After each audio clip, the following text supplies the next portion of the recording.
गजा का सबसे बड़ा अल-शिफा अस्पताल बंद हो गया। फ़लस्तीनी वज़ारत सेहत की तस्दीक, बिजली से महरूम अस्पताल में दाखिल 2 प्रीमेच्योर बच्चों समेत 5 मरीज इंतकाल कर गए।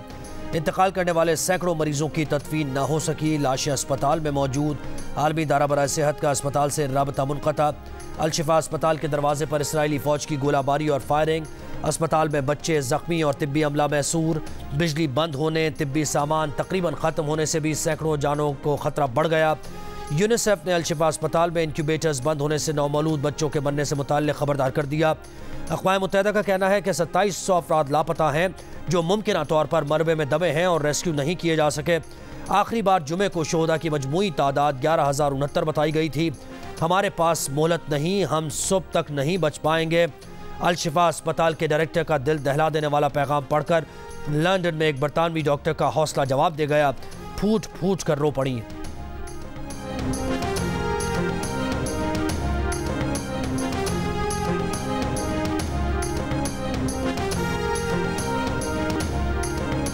इसराइली फ़ौज की जारियत ने आलमी क़वानीन की धज्जियाँ बिखेर दी। गजा में अक़वाम मुत्तहिदा के तरक्याती प्रोग्राम UNDP के दफ्तर पर शदीद बमबारी। इसराइली बमबारी के बायस मासूम फ़लस्तीनियों समेत अक़वाम मुत्तहिदा के मुतादिद एहलकारों की शहादत का खदशा। UNDP के सरबराह अक़वाम मुत्तहिदा के दफ्तर पर इसराइली बमबारी के खिलाफ इज़हार बरहमी। कहा शहरियों, बुनियादी ढांचे और अक़वाम मुत्तहिदा की तनसीबात की हिफाजत को हर कीमत पर यकीनी बनाया जाए।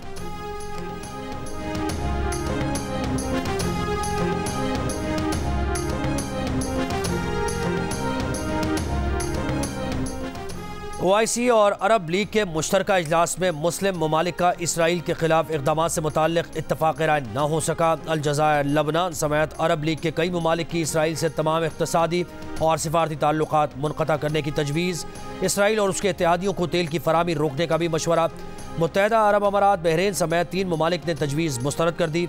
इजलास में गजा पर जंग के लिए इसराइल के हक़ दिफ़ा का जवाज़ मुस्तरद। OIC के कई ममालिक ने सख्त इक़दामात के नतीजे में जंग मज़ीद फैलने के खदशे का इजहार भी किया।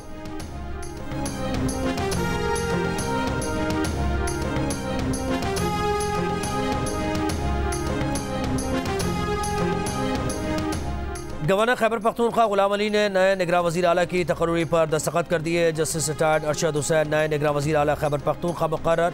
गुज़श्ता रोज़ निगरान वज़ीर आला आज़म खान इंतकाल के बाद आज साबिक़ वज़ीर आला और अपोजिशन लीडर ने नए निगरान वज़ीर आला के लिए जस्टिस रिटायर्ड अरशद हुसैन का नाम तजवीज़ किया था। मीडिया से गुफ्तगू में गवर्नर खैबर पख्तूनख्वा गुलाम अली ने कहा कि साबिक़ वज़ीर आला और अपोजिशन लीडर से निगरान वज़ीर आला का तकर्रुर आइन के मुताबिक है। जिसे एतराज़ है वो अदालत चला जाए। बोले उन्होंने निगरान वज़ीर आला का तकर्रुर एडवोकेट जनरल की एडवाइस पर किया है। पहले भी असम्बली तहलील होने के बाद ही वज़ीर आला और अपोजिशन लीडर ने निगरान वज़ीर आला का तकर्रुर किया था। इससे पहले PTI रहनुमा ज़ाहिर शाह ने तकर्रुरी के खिलाफ अदालत जाने का ऐलान करते हुए कहा था कि महमूद खान वज़ीर आला है, ना अकरम दुरानी अपोजिशन लीडर। उनका मुंतखब करदा निगरान वज़ीर आला किसी सूरत कबूल नहीं।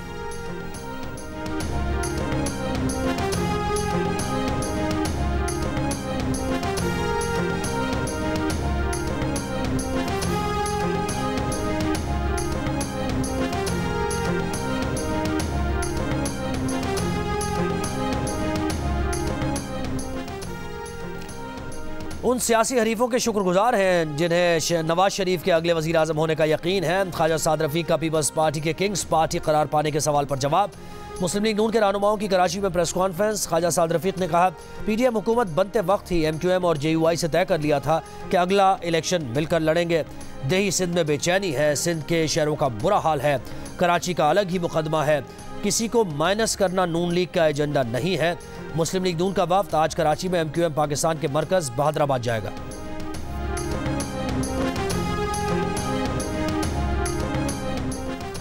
फराह गोगी का खुफिया पासपोर्ट मंजर-ए-आम पर आ गया। तहकीकाती इदारों के मुताबिक दिसंबर 2021 में PTI हुकूमत के खिलाफ तहरीक अदम एतमाद की मुमकिन कामयाबी के पेश नज़र साबिक़ वज़ीर आज़म और उनकी अहलिया बुशरा बीबी ने एक मारूफ प्रॉपर्टी टाइकून के बेटे को अपनी फ्रंट पर्सन फराह गोगी के लिए खुफिया इंटरनेशनल पासपोर्ट खरीदने का टास्क सौंपा था। इस प्रॉपर्टी टाइकून ने एक और मारूफ बिजनेसमैन को खुफिया पासपोर्ट बनाने के लिए $1,30,000 अमरीकी फराहम किए। लूटी हुई दौलत छुपाने और मनी लॉन्ड्रिंग के लिए फराह गोगी को एक गैर मारूफ मुल्क वनुआटू का पासपोर्ट बनाकर दिया गया। तहकीकाती इदारों के मुताबिक 28 मार्च 2022 को फराह गोगी के लिए खरीदा जाने वाला वनुआटू का खुफिया पासपोर्ट बुशरा बीबी के हवाले कर दिया गया था। 3 अप्रैल 2022 को पीटीआई हुकूमत जाने से 6 दिन कबल फराह गोगी को पाकिस्तानी पासपोर्ट पर मुल्क से फरार करवा के दुबई भिजवाया गया। दुबई के बाद बाकी तमाम सफ़र वनुआटू के पासपोर्ट पर करवाए गए ताकि तहकीकाती इदारे इस नकलो हरकत के आगाह न रहें।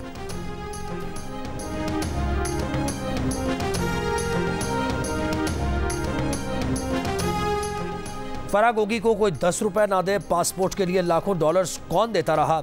मुस्लिम लीग नून के रहनुमा तलाल चौधरी का फराह गोगी के खुफिया पासपोर्ट पर रद्द-ए-अमल।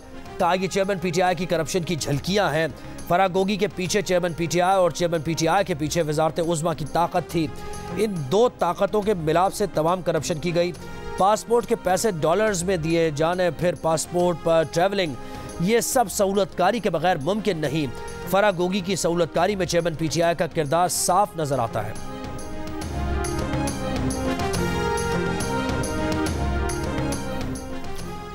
फ़लस्तीनियों से इज़हार यकजहती के लिए इस्लामाबाद में मजलिस वहदतुल मुस्लिमीन की जानिब से आज़ादी फ़लस्तीन मार्च शुरा पारा चौक से एम्बेसी रोड तक मार्च कर रहे हैं। अपोजिशन लीडर गिलगित बल्तिस्तान मीसम काजिम ने आज़ादी फ़लस्तीन मार्च से खिताब में कहा कि दुनिया भर में तमाम बाज़मीर इंसान फ़लस्तीनी अवाम के साथ हैं। गरी में JUI का आइन शरीयत तहफ़्फ़ुज़ बैतुल मुक़द्दस का जलसा। मौलाना अब्दुल गफूर हैदरी ने कहा कि हम गज़ा के मुसलमानों से यकजहती का इजहार कर रहे हैं। कराची के इलाके सच्चल में 2 रोज़ कबल ऑनलाइन टैक्सी ड्राइवर की लाश मिलने के मामले की तहकीकात जारी। पुलिस का कहना है कि मकतूल शाहजेब को सर में एक गोली मारकर कत्ल किया गया। 30 बोर पिस्तौल का खोल गाड़ी से मिला, जिसे फॉरेंसिक के लिए भेज दिया गया है। मकतूल के फ़ोन का रिकॉर्ड और लोकेशन मालूम की जा रही है। शाहजेब हैदराबाद से सवारी लेकर कराची कुरंगी आया था।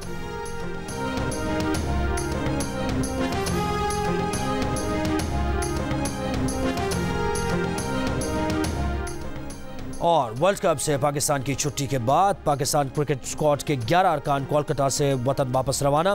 कुछ खिलाड़ी और मैनेजमेंट के अरकान दुबई रवाना हुए। खिलाड़ी मुख्तलिफ फ्लाइट से कल पाकिस्तान पहुंचेंगे। पाकिस्तानी क्रिकेट स्क्वाड का दूसरा दस्ता आज रात कोलकाता से रवाना होगा।